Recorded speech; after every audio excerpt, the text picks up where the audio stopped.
All right. Hello, good evening, honor students. So this video is a walkthrough of the PLD3 graphic organizer. And what you're going to be doing is you're going to find a new article using the same credible websites from PLD1 and PLD2. Those websites are also on your portfolio website. So they're on the Reflect and what's called the Reflect journal that you did like week 1 when we came back. But they're also listed on your website. So you can just open your website and click on those websites. Um, and so you're going to find a new article to do that, to show that you know how to analyze the rhetorical effect of an informational text, that you can look at a text structure and say, okay, this was effective, this helped his purpose, or, the author's purpose, or it didn't. Okay. Also, I'm in my kitchen, so you may hear like, I don't know. Right now, I think it's the laundry, but hopefully the dogs don't bark. So sorry if they do. And so you're going to note, oh, my theme topic is colorism. I guess I should have done that. Okay, so I made this example about colorism because I know that's something that someone might be doing, but I wanted to make sure it was kind of keeping in line with what we're going to do with the bluest eye. And so you're just filling out this top portion. This is just kind of like where you're putting your citation. I know you've been working on citation in both you've done it in my class before. I know you did it last year.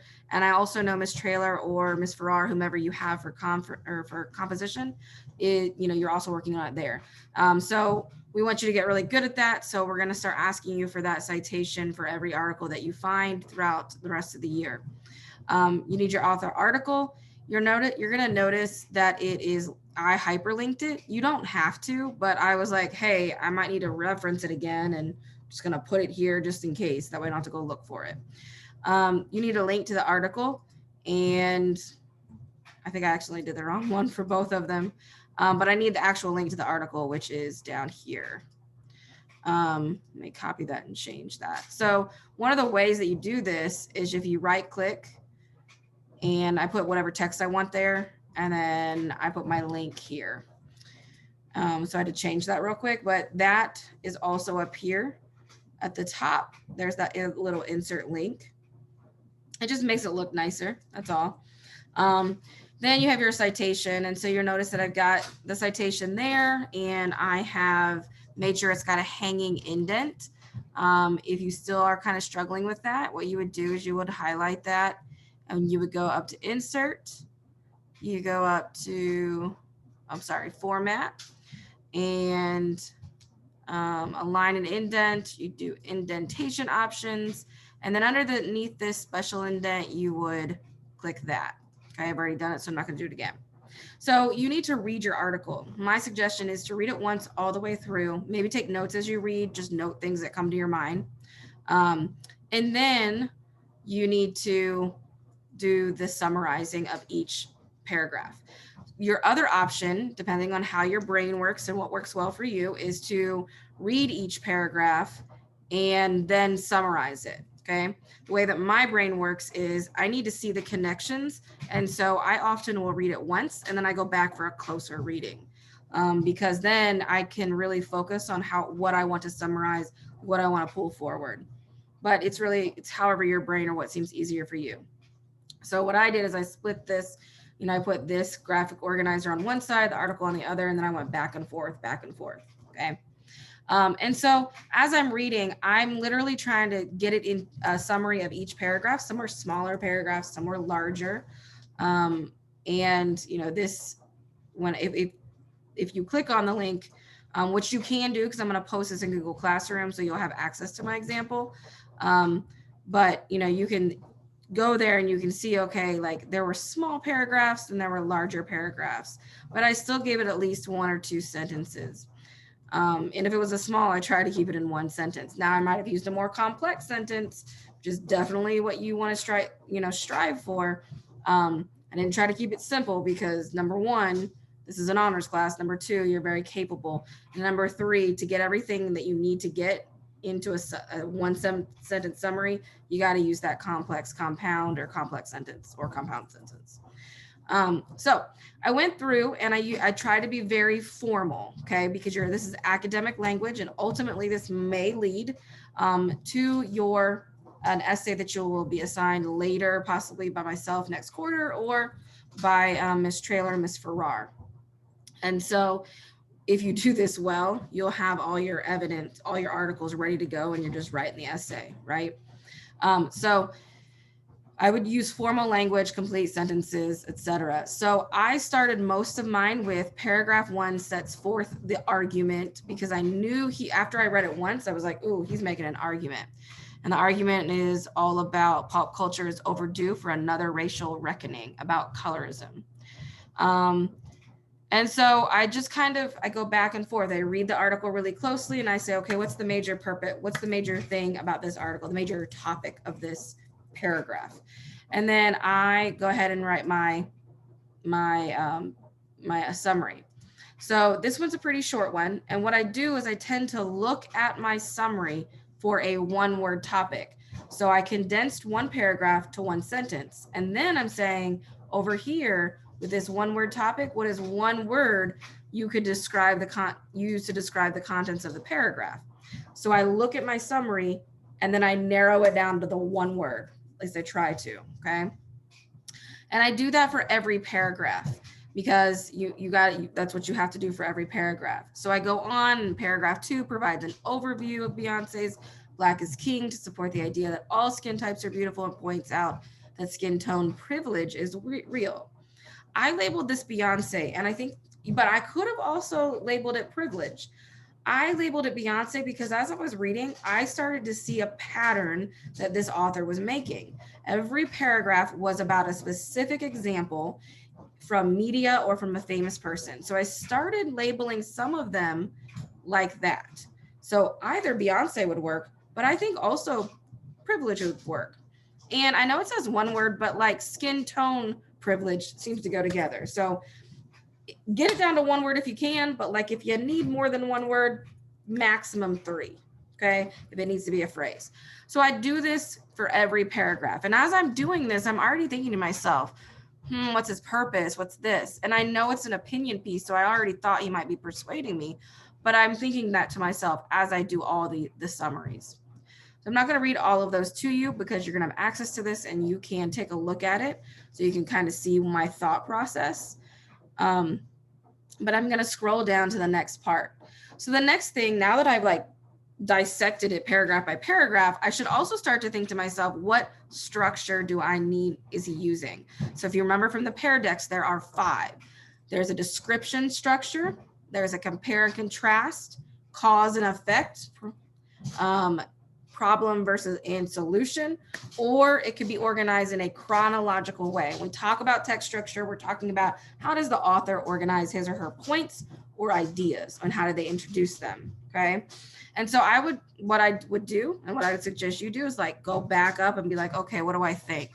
Even look at the article again. And remember from the Pear Deck in the video, there was a video of Whitworth and I going over like how to do it, how to analyze for structure. And if you remember, we went back and forth. There were about 3 structures that could have applied to the article from the video, and it was in your Pear Deck. It was one of the slides in the Pear Deck.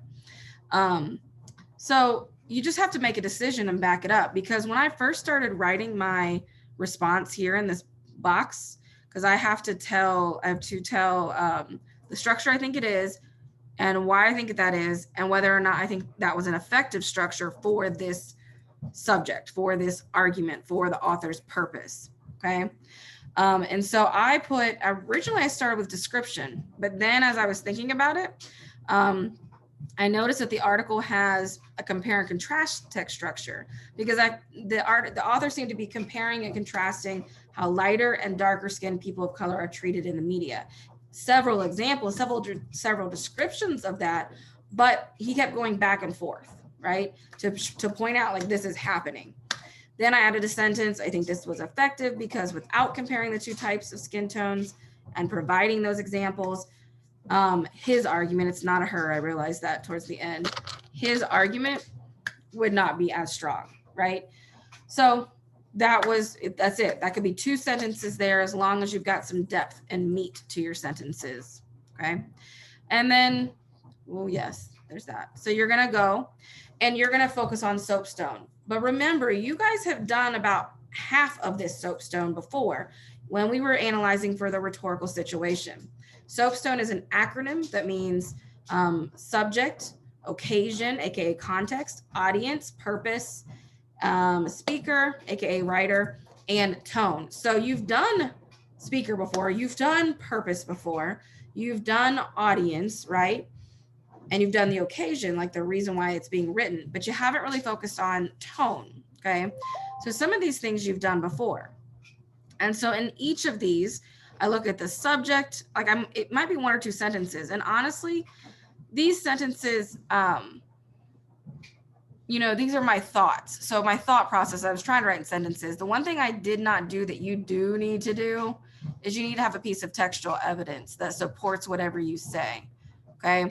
So for me on this one, I said the text is an argument about how colorism is still a problem that is being perpetuated by the media. The author argues that we must continue to fight and point it out when it's seen.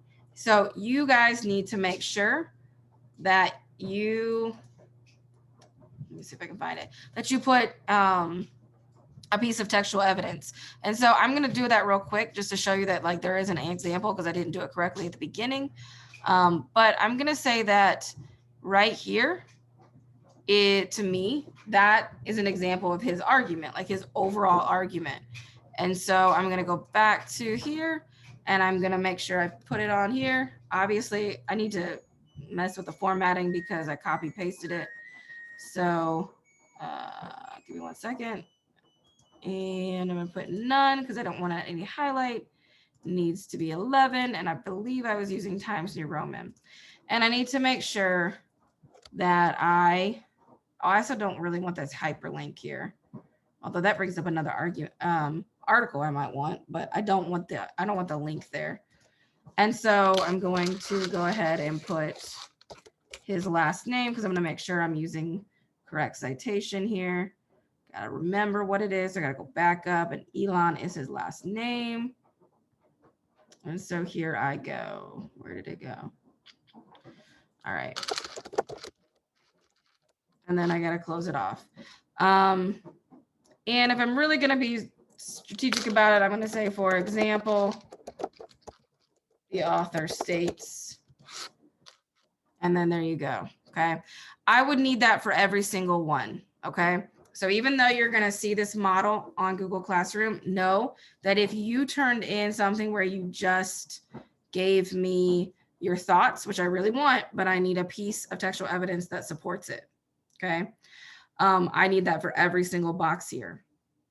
The next one is occasion. I want you to consider like what the context is, what's happening in the world, what, politically, economically, which is what's happening when this was written. And this was written in 2020.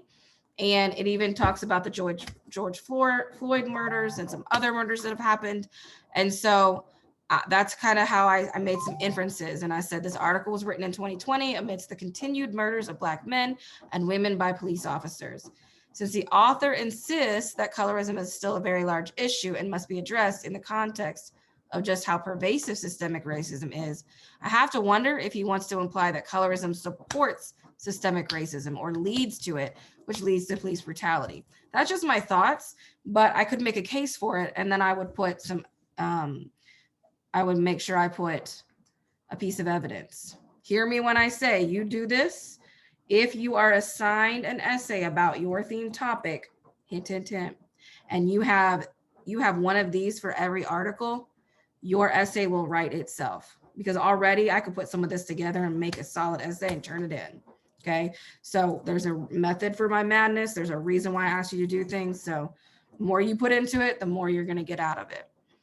The next thing is the audience. Who do I think, based on what he says, who do I think that this is directed towards? Could be a person, could be a group. I might not know it right at the beginning, but by the end, I got to make some sort of inferences. I got to think what qualities or beliefs or values might they have, right? If I am analyzing the rhetorical nature of a speech by Hitler, I'm going to automatically say, you know what, based on the language and my knowledge of Hitler, his audience is white supremacists. His audience are people that, hateful, hatred, all that stuff, because I can make that inference, right? You want to do the same thing with the article that you're reading. And you look at the author's words to do that too, and you just make an inference, and then you back it up with a piece of evidence. So I knew that the Guardian was a more liberal newspaper. So you may or may not know that. You can look that up for your source. So I said I could infer that his audience may be the more liberal minded. I feel like I get the impression that this piece is even though it's about people of color, his target audience may be white people because all of his examples include people of color. And to me, that implies that, okay, people of color know this is going on, even if they can't like name it every time. And so if that's the case, then he's trying to make the case to white people like, look, this is wrong. We need to stop it. It's so embedded in our culture. So that's my inference. And then I would back that up with a piece of text. Someone could argue against me. It just, you just got to back it up with text, whatever you say. Okay. Purpose, what is the reason behind the text? In other words, is he trying to entertain, inform, or persuade? And he is most definitely making an argument. He wants to persuade readers that they need to join the rallying cry of fighting colorism, just like they're trying to fight systemic racism. He also, part of his argument is that in order to fight colorism in our society, we have to, as citizens, hold the media accountable, right? Call it out when we see it, because it's being perpetuated by the media. Your speaker is who the person is. So you might have to do some digging. So I had to click on his link, and I learned that he is the Guardian's deputy fashion editor, which means he's got some knowledge about how light skinned and darker skinned people are portrayed in the media and in fashion specifically. He is a man, and based on his picture, he seems to have Indian heritage or descent, Indian heritage. I wasn't sure. The Guardian is a British publication, so I'm going to assume he is in Britain, but I didn't go, down the rabbit hole to find out like where he lived, but that's my assumption. And so I feel like because he's a person of color, that may lend more to his ethos, his credibility. Not that white people can't talk about this that's happening, but I think that, we don't want to whitewash it, right? And you get more credibility from hearing about the stories and experiences from a person of color. And therefore, I think that lends credibility to his argument, okay? And that's just my thoughts. You could disagree, that's totally okay. But again, you're gonna put a quote down there to support whatever you're saying. Tone is the one that you would probably struggle with, okay? So, and I asked, what does he use for rhetorical devices? And I'm gonna be honest, we haven't talked a lot about rhetorical devices. What we have talked about is repetition, which is a rhetorical device. I just never called it that with you yet, but it's one of those patterns that we were trying to see. So if you can't say, ooh, it's this rhetorical device, that's okay, because we're gonna get there, we're just not there yet. However, you can make an inference about the tone based on the author's diction, the word choices. So I went back to my article and I tried to look for words that had a large emotional connotation, something that to me stood out, whether it was positive or negative. I needed an emotional reaction. The words larger reckoning, pervasive. I think of like these tendrils, like they're everywhere, talking about colorism, talking about systemic racism, insidious. And there's a movie called Insidious, and it's like insidious reminds me of evil and horrible and wrong, right? Goes along with pervasive. They say that colorism is the daughter of racism, that it's the legacy of racism, that it hides in plain sight. And so now I'm like, this is a little, like he's got all these words that make me think fear and wrong and horrible and evil. The word troubling, slavery, chains, unsettling is all like mixed together. And to me, I'm thinking, okay, I'm thinking he's outraged because it's an argument. I'm thinking his tone is outraged. That's how he feels toward the subject, because that is what tone is. But I'm also sensing that he's frustrated, because at the very end, he's like, we need a rallying cry. And I feel like if he could like punch through the screen at me, he'd be like, come on, we need to do this, right? So he's outraged and frustrated enough to try to persuade us to believe what he's doing, what he's saying, okay? So that is it for this video. I hope it wasn't too fast. You can pause and rewind. I will post this teacher model in the Google Classroom. I will also post a list of tone words, because sometimes it's nice to have that, like what are some words that could be used for tone? And sometimes when you see that and you look at your article, you're like, ooh, I got it, right? So I'll post that as well. Hopefully this helps. Please let me know if you have any questions.